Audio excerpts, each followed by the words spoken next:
Hey everyone, thanks very much for tuning in. My name is Jay Ferguson. Hope you are all keeping as well as you can wherever you may be. Before I start this video, I just want to say a big thanks to everybody who either followed or liked or responded, commented, or offered words of enthusiasm to the first video, the style, sort of vinyl community style video that I made a couple of weeks back. It was very encouraging, and I just want to say thanks to everybody who tuned in, and I hope you enjoyed it. And it's encouraged me to continue and maybe do a few more like this one today. Now I noticed that a lot of people in the sort of vinyl community on YouTube were doing a lot of looking back at 2024 at like what their favorite purchases were or the coolest things they found out in the wild. And I know I'm a little bit behind. We're already well into 2025, but I thought I would kind of do one of those style videos. And originally I started doing one about albums, and I may still post that another time, but I thought I'm going to do one on 7-inch 45s and some of the ones that I really either had been looking for or things that surprised me out in the wild, like either at record stores or at record fairs or whatever. So I have a little stack of, I think, 10 or so that I thought were kind of cool.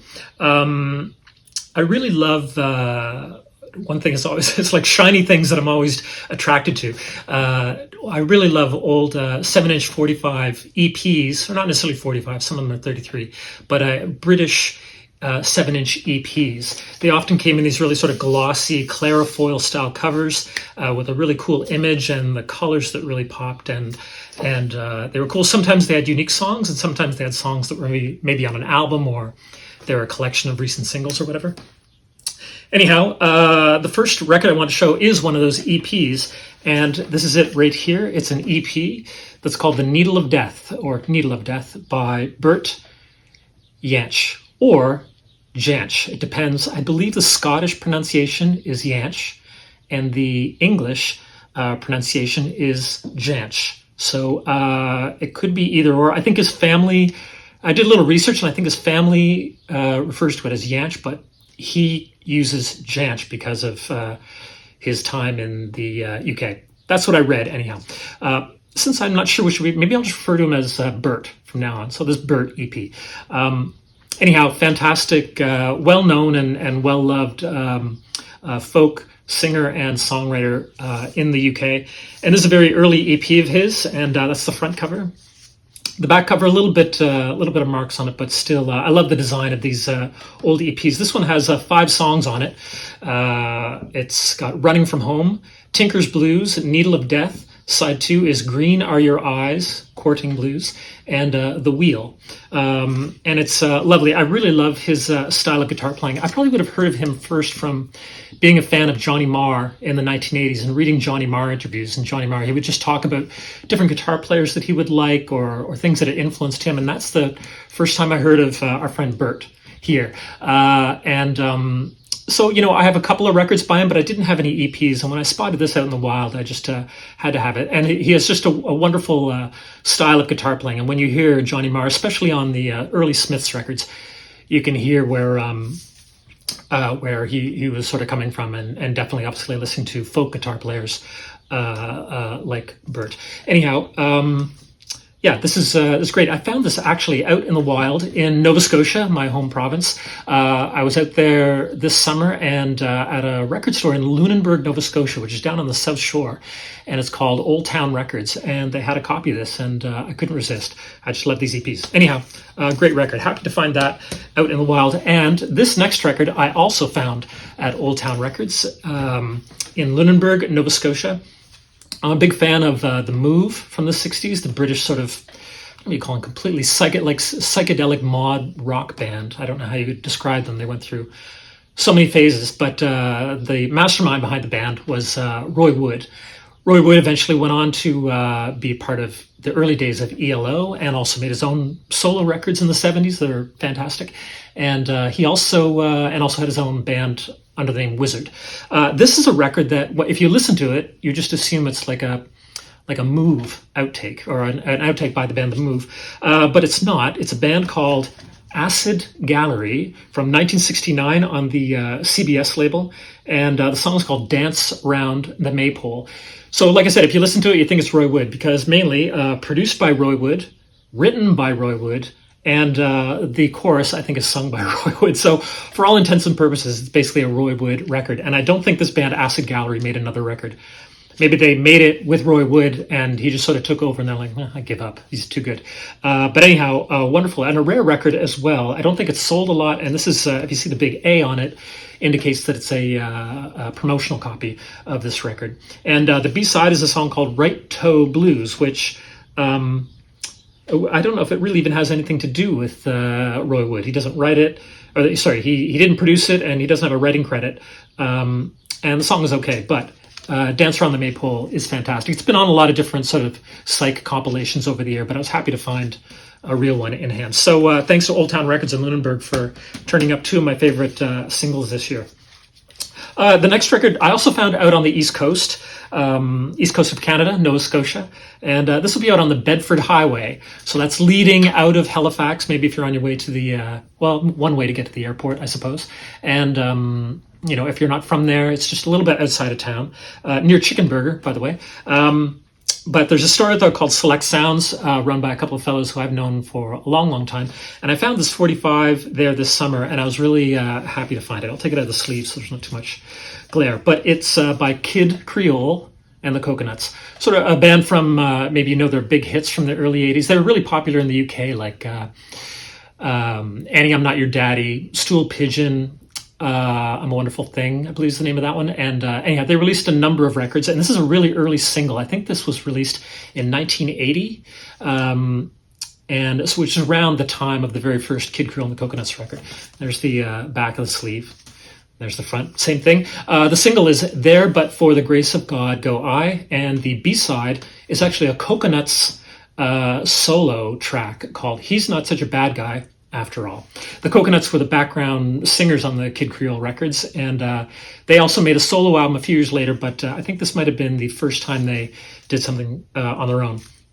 The band's originally from, I believe, from New York, and it's kind of Latin, I suppose, Latin-tinged R&B pop music, and I don't know, it's hard to do it justice, but wonderful songs. The main guy, Kid Creole, August Darnell, is a fantastic songwriter, and even their albums, I don't know if I'd call them concept records, but it's almost like they had a story about how Kid Creole and the Coconuts, they're stranded, or I think they're shipwrecked, stranded on an island. Then they eventually get off that island to another place. And if you follow the albums in succession, it kind of has like a thread of that story all the way through them, which I think is unprecedented. I can't think of another band that is, I think of bands who have done it within one album, but not over the course of a bunch of records. So very, what would you say, ambitious to say the least. But anyhow, I'm a big fan, and the track There But For the Grace of God Go I is not on an album,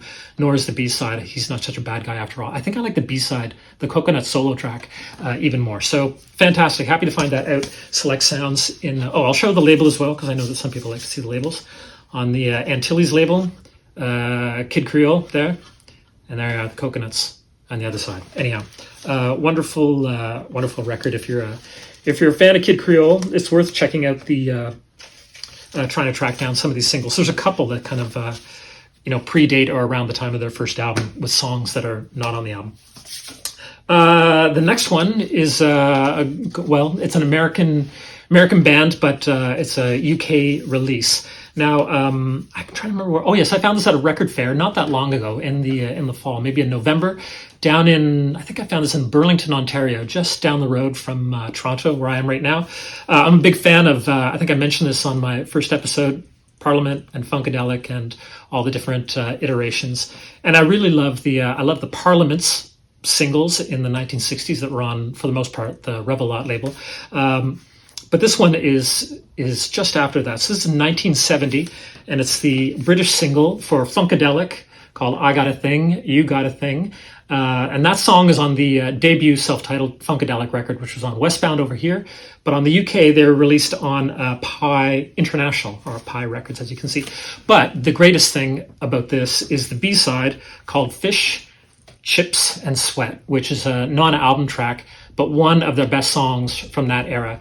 And it even has, there's a couple of older Funkadelic and Parliament singles where you can hear the genesis of Fish, Chips and Sweat in, I think, 2 different songs that they released. So it kind of morphed eventually into this track. It was kind of interesting to see it sort of flow. I need to look up my research department so I can remember what the name of those other 2 songs are. Maybe I'll put it below here just as an afterthought, because I can't think off the top of my head. Anyhow, Fish and Chips and Sweat by Funkadelic. I found this at a record fair from a gentleman British gentleman who sells a lot of like soul 45s and northern soul stuff and early reggae and things like that. And I was happy to find this at his table as well. So Fish, Chips and Sweat on the B side of I Got a Thing, You Got a Thing by Funkadelic. One of my favorite things I found this year.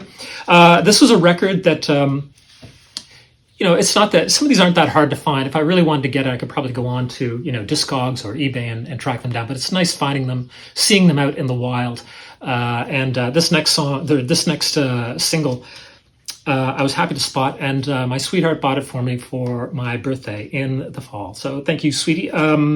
This is a song that many of you will know. Arnold Lane by the Pink Floyd. Nice first press on the Columbia label. That's the sort of company sleeve, which it came with, and it's in beautiful condition. I was just happy to find it. Sometimes these are kind of a lot of like UK pop singles, and this is sort of considered a pop single. This would have been a relatively big hit in the UK, maybe not massive. I think the first one, See Emily Play, was a bigger hit. I think I got to get my research department on these things.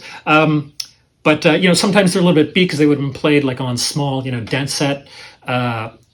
Turntable, just record players. So it's nice to come across them when they're a little bit better shape. So Arnold Lane on Columbia, and Candy and a Currant Bun on the B side. I also love the sound of some of these early 7-inches. They're so present and exciting and loud, and it's just almost like a presence that you don't get from reissues or sometimes on albums. So they're kind of fun to collect, and it's also just a really nice artifact of the era. So I was really happy to get that for my birthday. Arnold Lane by the Pink Floyd, one of my favorite singles I got this year.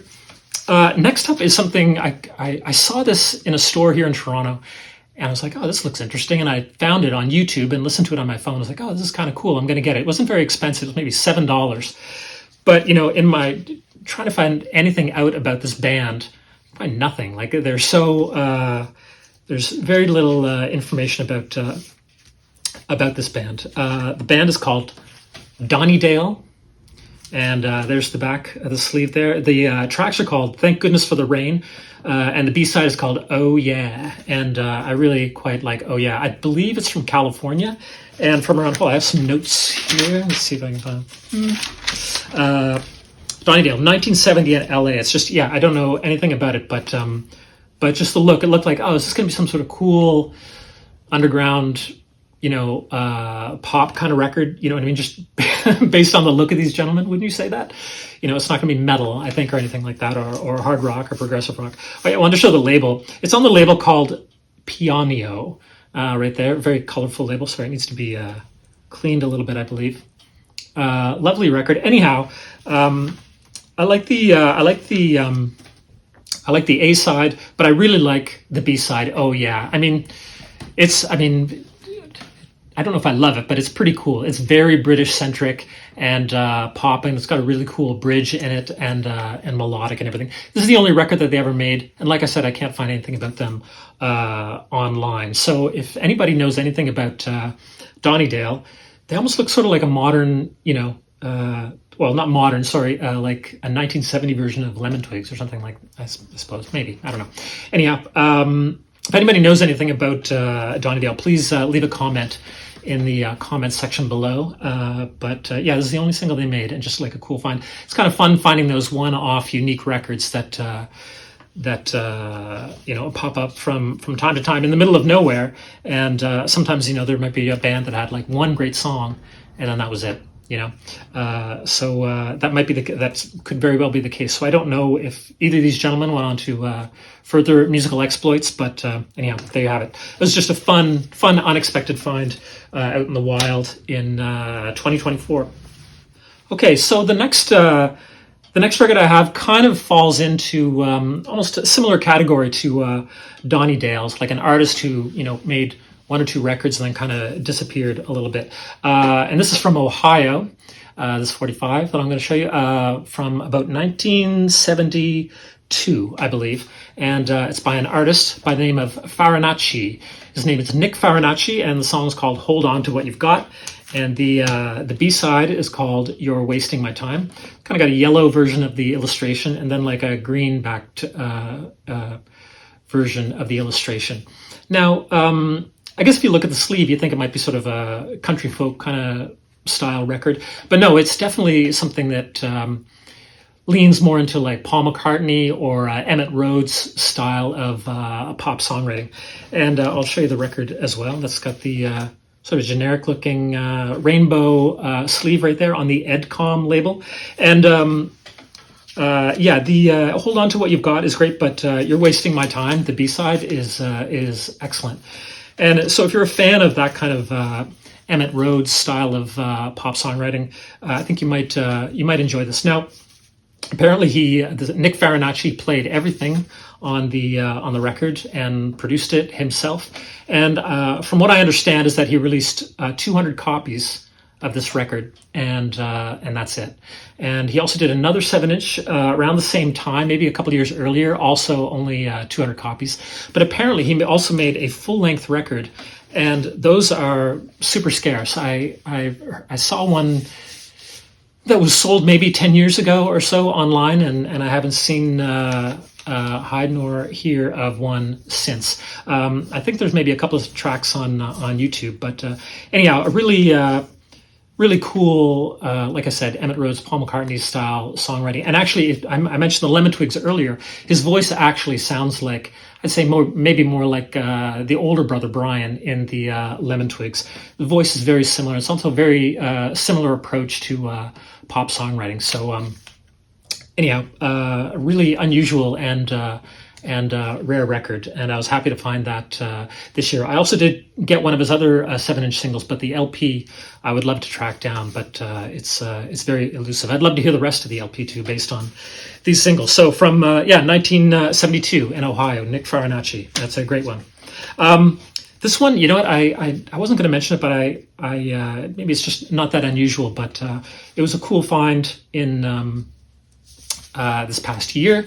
I really I like The Fall up to a point. It's I don't know if I listen to full albums, but I love listening to singles, and I really love the early Fall singles that were released. Into the Rough Trade era, but before the Rough Trade era, when they were on Step Forward Records. I found this once again out in Lunenburg, Nova Scotia at Old Town Records, and here it is. This is the Fall and Rausch Rumble, and also the B-side, In My Area.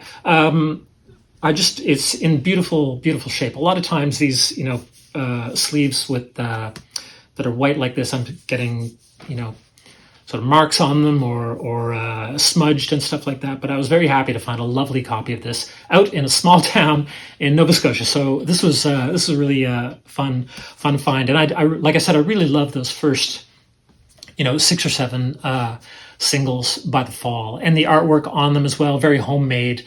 And that style is I find very attractive. And I don't know if I would go deep into collecting all the Fall records. There's so many, but that early string of 7-inch singles are absolutely wonderful. So I was happy to find this. And this is what the label looks like. Step Forward, that's the label right there. In My Area, and Rausch Rumble, the other side. Anyhow, happy to find that, and surprised, like I said, to find it way out in Nova Scotia, my home province. I miss it out there, it's so lovely. Then this I guess it's not the last record, almost the last record. I was really happy to track this down. This is something that I've been wanting to find a nice copy of for a while, and I got this kind of right at the tail end of the year before last. So I'm going to include it in my 2024 favorite finds. Fred Sonic Smith, once the MC5 broke up, the wonderful rock band from Detroit. He eventually started his own band called Sonic's Rendezvous Band. And in their lifetime, they've had some posthumous releases, some live records and things like that, but during the lifetime of the band, they only released 145. And this is it right here. It's called Sonic's Rendezvous Band, and the track is called City Slang. It's a wonderful, wonderful rocker, and it's actually the same song on both sides. One is mono and the other is stereo. And I don't know if it's true, but I read somewhere that they really only had enough money to record one song, so they just mixed it in mono and stereo, and that became their debut and only 7-inch single. And I believe the writing is Patti Smith, who eventually married, who probably would have been, going out with Fred Sonic Smith at the time, or they would have been familiar with each other, I'm sure.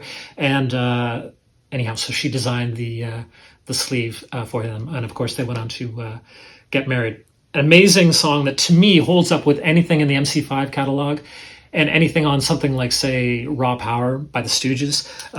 Just amazing vocal. He's a great singer. And the song kind of goes on for a long time. How long is it? It's over 5 minutes long. And it just keeps building and going through changes. And the guitar playing is amazing. And it's just so wonderful. So it's on the Orchid label, or Orchid E. It's like an E with an accent aigu, I believe. So it's Orchidée, maybe, or Orchidée. I'm not sure. Anyhow, I've embarrassed myself long enough trying to say that, but that's the label right there. Now, this record was released with 3 different sleeves. I think there's one with red writing, one with black writing, and those ones are numbered out of 1,000. And then there's this blue one, which I assume was the next pressing, maybe the second pressing. I'm not sure. Actually, I think the red one and the black one were 500 each, and then I don't know how many were made of this because it's not numbered.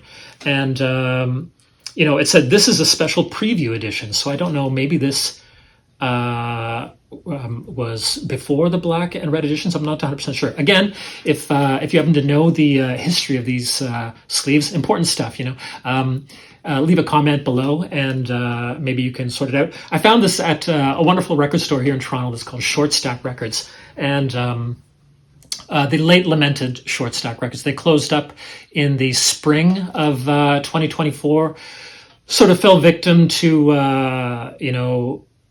landlords that were a hassle and overpriced rent on storefronts here in Toronto. And they're sadly missed in my neighborhood. And also it was very tempting because they were literally around the corner from me here in Toronto. And it was always tempting to go and spend lots of money and find good records there. But anyhow, it's very sad that they had to close up shop, but this is one of the last records I got there. So I was very happy to find it. And if you can see in the top corner there, I don't know if it's hard to see, but it says $2.25. This record was definitely much, much more than $2.25, but I was happy to pay up for it because it's a wonderful slice of rock and roll history. The only Sonic's, Rendezvous Band record in their lifetime, and a wonderful song, City Slang, at that. Really happy to track that down.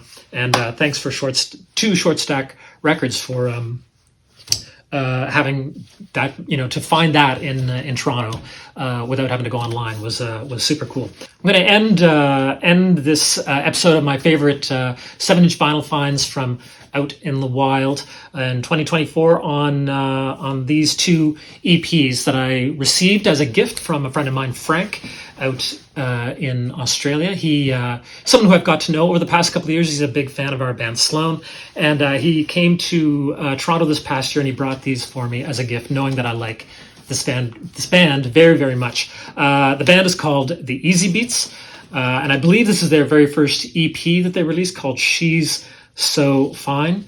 And it's a little bit worse for wear and tear, but still very, very happy to find this. It's got the tracks Say That You're Mine, For My Woman, The Old Oak Tree, and She's So Fine. I believe She's So Fine is on the debut record that's on the Parlophone label in Australia. Wonderful sound on these EPs, and I love the Easybeats. Great songwriting, and awesome, 60s pop rock beat records, I guess you could say. Beat music, do people still call it that?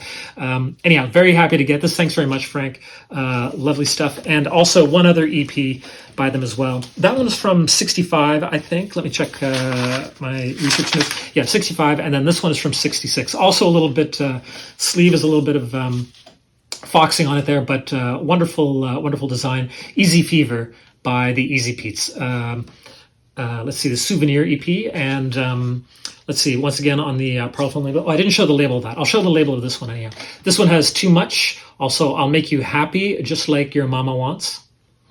Very Special Man and Trying So Hard. And like I said, a bit of some smudging on the back there, but I love these EPs. And this one is from 1966. And as you can see, it's a little bit, not in the best of shape, but very happy to have these. And anyhow, the Parlophone label, not that much different than the UK one, but all these tracks, like I said, this one had She's So Fine, which is only on the debut record, and I believe all of these tracks are actually unique to this EP. I don't think they were on an album. So it's often, if you're collecting 60s records, it's not just enough just to get the albums, especially in the UK and maybe, Australia and European countries, where sometimes there were unique songs that would be on singles or EPs. So you can't just get the albums if you want everything in its original format. You might have to chase down EPs like this. But this is just wonderful. I love these, and I love the sleeves and everything like that. So thanks so much, Frank, for reading my mind and knowing that I would love to have those. Anyhow, thanks very much for tuning in. If there's anything in here that you might have or you might know a little more about than I do, which would not be hard, I'm sure, please leave a comment and let me know if you're familiar with any of those titles, or if you just enjoyed them, or if there's any other kind of stuff that you would like to see if I move forward with the channel and try and come up with some other content. So anyhow, I hope you enjoyed them, and I will try and think up some other good stuff. So thanks very much for tuning in, and take care, everyone. All right, see you later.